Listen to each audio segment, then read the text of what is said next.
जय माता दी दोस्तों, welcome back to my channel. दोस्तों आज मैं आप लोगों को बताऊंगी कि वृषभ यानी टॉरस राशि वालों की लाइफ 20 सितंबर के दिन कैसी रहेगी। तो चलिए दोस्तों स्टार्ट करते हैं। यूनिवर्स प्लीज़ मुझे बताइए कि टॉरस की फैमिली लाइफ 20 सितंबर के दिन कैसी रहने वाली है। ओके, टॉरस की love life and marital life कैसी रहेगी 20 सितंबर के दिन। डिवाइन प्लीज़ मुझे बताइए।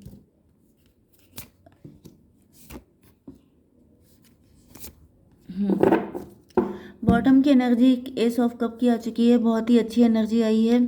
ट्विन फ्लेम कनेक्शन आपका हो सकता है कुछ लोगों के लिए। आपने कहीं किसी से मूव ऑन किया है, या आपके पार्टनर थर्ड पार्टी में हो सकते हैं, या फिर ये लॉन्ग डिस्टेंस कनेक्शन हो सकता है। ओके, 1111 आपको दिख रहा हो सकता है, 111 दिख रहा हो सकता है, 1010 दिख रहा हो सकता है। ओके, आपके लिए इम्पोर्टेंट साइन है Taurus, Virgo, Capricorn. No no no, Taurus, Virgo, Capricorn को छोड़ के सारे साइन हैं। Libra, Gemini, Aquarius, Cancer, Scorpio, Pisces, Aries, Leo, Sagittarius, सारे साइन हैं यहाँ पे। इम्पोर्टेंट नंबर है आपके लिए 5, 10, 4, 2, 19 एंड ये है 20। ओके, सारे जितने नंबर आ चुके हैं आप इनको देख लीजिएगा, आपसे कैसे भी करके कनेक्ट हो सकते हैं। 4 यहाँ पे दिख रहा है कि आप लोग अपने पार्टनर से नाराज़ हो सकते हैं, आप लोगों ने इनको रिजेक्ट किया हो सकता है। यस,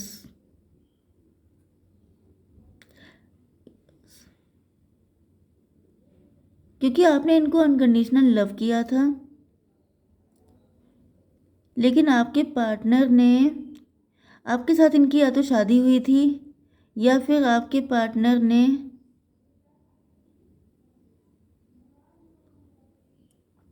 आपको फॉर ग्रांटेड लिया था। यस, मुझे दिख रहा है कि आप लोग अपने पार्टनर से इसलिए नाराज़ हैं क्योंकि इन्होंने आपको फॉर ग्रांटेड लिया एंड इन्होंने किसी और से शादी कर ली। इनको लग रहा था किसी और से शादी करके इनकी ज़िंदगी बहुत ज़्यादा ब्लेस्ड हो जाएगी, बहुत ज़्यादा खुशहाल हो जाएंगे, लेकिन ऐसा कुछ हुआ नहीं।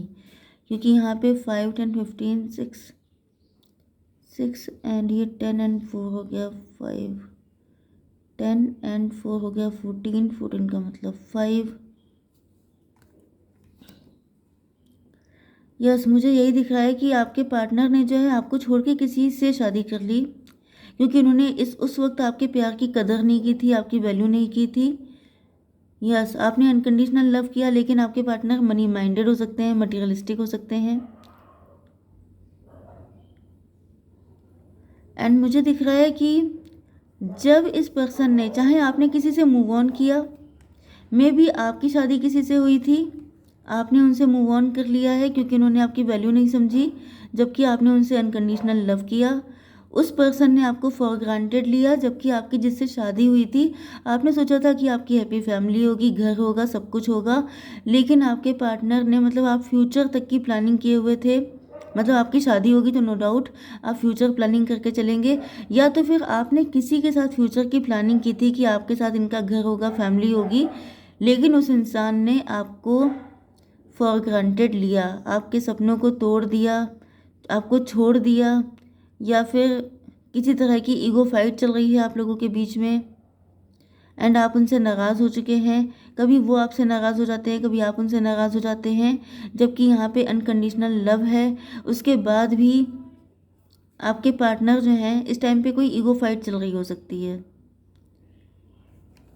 यस, लेट्स सी मोर। अभी थोड़ी सी कंफ्यूजिंग कंडीशन है, बट हम लोग चेक करते हैं कि और क्या है यहाँ पर। मुझे दिख रहा है कि आपके पार्टनर बहुत ज़्यादा ईश्वर से प्रार्थनाएं कर रहे हैं कि काश सब कुछ ठीक हो जाए। प्यार यहाँ पे देखिए बॉटम की एनर्जी है, बॉटम की एनर्जी है अनकंडीशनल लव की एंड एस ऑफ पेंटिकल की। आपके पार्टनर आपकी वैल्यू तो बहुत ज़्यादा कर रहे हैं। अब ये बात अलग है कि वैल्यू इनको झटके खाने के बाद आई है, क्योंकि ये तो बैकग्राउंड स्टोरी है कि आपके पार्टनर ने किसी और से शादी, मैंने यहाँ पे आपको कई सारी सिचुएशन बताई, जैसे कि इन्होंने किसी और से शादी कर ली, ओके, एंड वहाँ से इनको झटका लगा, तब इनको रियलाइज़ हुआ कि आप कितने वैल्यूबल हैं। ओके, इन्होंने आपको पहले फॉर ग्रांटेड लिया था, लेकिन अब इनको रियलाइज़ हो रहा है कि आपने इनसे अनकंडीशनल लव किया था, उसका पनिशमेंट मिला है इनको, क्योंकि यहाँ पे दिख रहा है कि अब आप उनको एक्सेप्ट करने को तैयार नहीं हैं, अब आप नाराज़ हो गए हैं, क्योंकि यहाँ पर जैसे हिसाब चुकता हुआ है, किसी तरह का हिसाब है जो क्लियर हो चुका है। जैसे अप्रैल का मंथ नहीं होता है क्लोजिंग का, उस तरीके से जैसे सारे हिसाब किताब चुकता हो रहे होते हैं। तो यहाँ पे दिख रहा है कि आपके पार्टनर ने, जिसने भी आपके साथ गलत किया था, आपकी वैल्यू नहीं समझी थी। ये आपका एक्स हो सकता है, आपका हस्बैंड या वाइफ हो सकते हैं, कोई भी हो सकता है। लेकिन मेन सिचुएशन ये है कि जिसने भी आपके साथ गलत किया है वो रो रहा है, वो बहुत परेशान है, वो ईश्वर से प्रार्थनाएं कर रहा है, मन्नतें मांग रहा है कि काश वो पर्सन मुझे फिर से मिल जाए जिसको मैंने वैल्यू नहीं किया। क्योंकि अनकंडीशनल लव संभाल पाना सबके बस की बात नहीं होती है। लोग समझते हैं कि मतलब ये इंसान के अंदर, इसको कोई पूछ नहीं रहा होगा, इसको कोई घास नहीं डालता होगा, इस वजह से ये मेरे पीछे इतना पड़ा है। या तो ये मान लीजिए कि वो इंसान खुद में इतना लो कॉन्फिडेंट होता है कि उसे लगता है कि वो डिज़र्व नहीं करता है इतना महान लव। क्योंकि unconditional love it's not an easy thing, बहुत बड़ी चीज़ होती है। लेकिन यहाँ पे दिख रहा है कि अगर ये आप हैं, मतलब आप ही हैं, ज़्यादातर चांसेस हैं, तो आपने अनकंडीशनल लव किया है, तो डिवाइन आपको ब्लेसिंग दे रहे हैं, डिवाइन आपको अपॉर्चुनिटी दे रहे हैं सेल्फ लव करने की। डिवाइन ने आपको हेल्प किया है, भले ही, क्योंकि लोगों की दम नहीं होती है इस तरह के लव को डील कर पाने की। एंड यहाँ पे दिख रहा है कि ये जो पर्सन थे, इनकी लाइफ में कोई थर्ड पार्टी थी, उन्होंने इनको इतना भड़काया कि आपके पार्टनर मिसगाइड हो गए। इन्होंने या तो आपको छोड़ के किसी से शादी कर ली, या ये किसी और के साथ मैरिड थे, उस इंसान ने इनके दिमाग में कुछ नेगेटिव डाल दिया। ओके, या फिर ये भी हो सकता है कि आपके पार्टनर देखने में काफ़ी गुड लुक्स वाले हो सकते हैं, इन पर किसी का क्रश था, उसने आपके पार्टनर को बहका दिया, भड़का दिया, एंड आपके पार्टनर ने आपके साथ गलत बिहेव किया, आपका मजाक उड़ाया, आपको बुली किया, आपके प्यार की धज्जियाँ उड़ा दी। एंड अब इनके प्यार की धज्जियाँ उड़ रही हैं। अब थर्ड पार्टी अपना असली रूप दिखा रही है, थर्ड पार्टी बता रही है कि पॉइजन हमेशा पॉइजनस ही होता है। ओके, वो चाहे किसी के लिए यूज़ किया जाए। अब थर्ड पार्टी जब तक आपके लिए यूज़ कर रही थी तब तक आपके पार्टनर को लग रहा था सही है, लेकिन जब थर्ड पार्टी का पॉइजन आपके पार्टनर के ऊपर गिरा है तब उनको रियलाइज़ हुआ है कि ये कितनी खतरनाक है। अब इनको फील हो रहा है कि खुशियाँ आपके साथ हैं, हैप्पीनेस आपके साथ है, लव तुम्हारे साथ है, बच्चे तुम्हारे साथ हैं, शादी, खुशियाँ, एवरीथिंग, सब कुछ आप ही के साथ हैं। यस, तो आपके पार्टनर को अब रियलाइज़ हो रहा है कि गलत चॉइस की थी, पहले गलत चूज़ कर लिया था, इस वजह से आप इनसे नाराज़ हैं, आप इनसे, आपने बाउंड्रीज़ बना ली हैं, आप इनको अपनी लाइफ में एंटर नहीं होने दे रहे हैं, या फिर आपने इनको रिजेक्ट कर दिया है। हो सकता है इनको कारण ना पता हो कि आखिर आप ऐसे कैसे हो गए, क्योंकि पहले तो सिर्फ ये लुक्स आपके पार्टनर ही देते थे। गुस्सा हो जाना ज़रा ज़रा सी बात पे, बहुत ज़्यादा आपने इनको पैम्पर किया हो सकता है, आप ही ने इनको सर आंखों पे बिठाला हो सकता है। लेकिन अब आपके पार्टनर को रियलाइज़ हो रहा है कि मेरी तो गुस्सा होने की हैबिट थी, ये कहाँ से गुस्सा हो गए।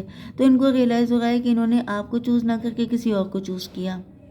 तो कुल मिला के यहाँ पे ये है कि आपके पार्टनर अब आपसे अनकंडीशनल लव की वैल्यू कर रहे हैं, आपकी वैल्यू कर रहे हैं। एंड अगर कोई थर्ड पार्टी है भी तो उसको छोड़ करके आपको कोई प्रपोजल देने के मूड में दिखाई पड़ रहे हैं। यस,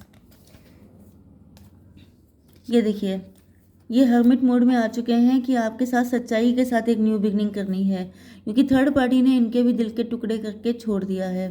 ओके, जैसे कि इन्होंने आपके, लेट मी शो यू, जैसे आपके दिल के टुकड़े किए थे, एंड आप बगैर, मतलब ये सारे कप आपके खाली रह गए थे, एंड आप निराश होकर वापस लौट गए थे कि चलो ठीक है। ओके, यहाँ पे 8 एंड 3 11 की एनर्जी आई है। कोई आपका स्ट्रॉन्ग कनेक्शन था, लेकिन शायद ये डेस्टाइन था, ये होना ही था, तभी आपके पार्टनर की आंखें खुलनी थी। मुझे 9 भी दिखाई पड़ा है अभी, तो मे भी आप लोग ट्विन फ्लेम हैं, तो सब कुछ इसी तरीके से होना लिखा था, एंड वही हो रहा है। थर्ड पार्टी की वजह से आपका दिल टूटा, थर्ड पार्टी ने फाइनली आपके पार्टनर के दिल को तोड़ा, एंड अब आपके पार्टनर आपके पास वापस आ गए हैं किसी तरह की माफ़ी लेकर के। ओके गाइज, जय माता दी।